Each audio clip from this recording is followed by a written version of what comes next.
তিস্তা তীরবর্তী নিম্নাঞ্চলে কি অবস্থা দেখতে পাচ্ছেন? নদী পাড়ের মানুষরা কি বলছেন? তাদের ভোগান্তির বিষয়ে আমাদেরকে একটু জানাবেন।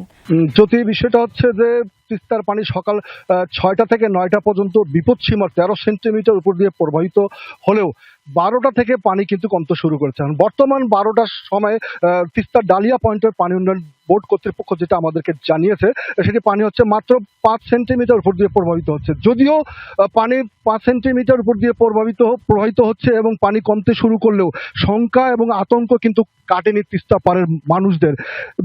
তিস্তা ডালিয়া পয়েন্টের পানি উন্নয়ন বোর্ড কর্তৃপক্ষ এরই মধ্যে মাইকিং করেছে এবং তাদেরকে সতর্ক থাকতে বলছে। ২৪ ঘন্টার মধ্যে পানি কিন্তু আরো বাড়তে পারে অথবা কমতে পারে, এই নিয়ে শঙ্কায় থেকে গেছে। এবং তিস্তা পাড়ে মানুষ, আপনি যেটা বলছিলেন, তারা বলছে যে তারা স্থায়ী সমাধান চায়, যে কোনো মূল্যে তারা তিস্তা মহাপরিকল্পনা বাস্তবায়ন চায়। আপনি জানেন, এই উত্তরাঞ্চলের প্রধান নদী এবং মা নদী হিসাবে আখ্যায়িত করা হয় তিস্তা নদীকে। এই তিস্তা নদীকে ঘিরেই কিন্তু উত্তরাঞ্চলের আর্থসামাজিক অনেকটাই নির্ভর করে। এবং আপনি জানেন, তিস্তার পানি বাড়লেই স্বাভাবিকভাবে সব নদ নদীর পানি কিন্তু বৃদ্ধি পায়। এতে করে আমরা দেখেছি যে সপ্তমবারের মতো কিন্তু এই অঞ্চলের মানুষকে পানিতে ভাসিয়েছে। আমরা সকাল থেকে আমরা দেখেছি যে অনেক মানুষ কিন্তু নিরাপদ আশ্রয়ে ছুটে গেছেন তাদের গবাদি পশু এবং মূল্যবান জিনিসপত্র নিয়ে, এবং তারা এখনো অনেক মানুষ কিন্তু সেখানে অবস্থান করছেন। এবং সর্বশেষ যদি বলা হয় যে তারা কিন্তু একই কথাই বলছেন যে তারা সবসময় কিন্তু একটা আতঙ্কের মধ্যে, শঙ্কার মধ্যে থাকেন। তারা কিন্তু চাচ্ছেন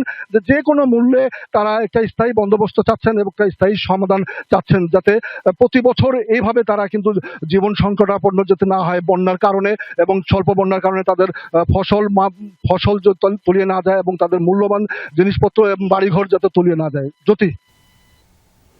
আমিরুল, আপনাকে ধন্যবাদ সেখানকার বিস্তারিত জানানোর জন্য আমাদেরকে।